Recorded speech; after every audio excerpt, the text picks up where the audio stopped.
கோவையில் பெண்களுக்கு எதிரான இணைய வழி குற்றம் குறித்த விழிப்புணர்வு மாரத்தான். பெண்களுக்கு எதிரான இணைய வழி குற்றம் குறித்த விழிப்புணர்வு மாரத்தான் போட்டி கோவையில் நடைபெற்றது. வி ஒண்டர் உமன் என்ற தன்னார்வ அமைப்பு கற்பகம் பல்கலைக்கழகத்துடன் இணைந்து கோவையில் 4வது ஆண்டாக பெண்களுக்கு எதிரான இணைய வழி குற்றம் குறித்த 5 கிலோமீட்டர் விழிப்புணர்வு மாரத்தான் போட்டியை நடத்தியது. இது குறித்து வி ஒண்டர் உமன் தன்னார்வ அமைப்பின் நிர்வாக அரங்காவலர் சுபிதா ஜஸ்டின் மற்றும் அரங்காவலர் சண்முகப்பிரியா ஆகியோர் கூறும்போது, வளர்ந்து வரும் தகவல் தொழில்நுட்ப வளர்ச்சியில் சமூகத்தில் சைபர் குற்றங்களும் அதிகரித்து வருகின்றன. குறிப்பாக பெண்களுக்கு எதிரான சைபர் குற்றங்களும் தொடர்ந்து அதிகரித்து வருகின்றன. பெண்கள் விழிப்புடன் இருந்தாலும் சில சமயங்களில் அவர்களை அறியாமலேயே பாதிக்கப்படுகின்றனர்.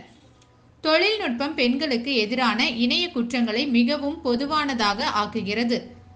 இது உலகளவில் சமூகத்திற்கும் பொருளாதாரத்திற்கும் குறிப்பிடத்தக்க பிரச்சனைகளை ஏற்படுத்துகிறது.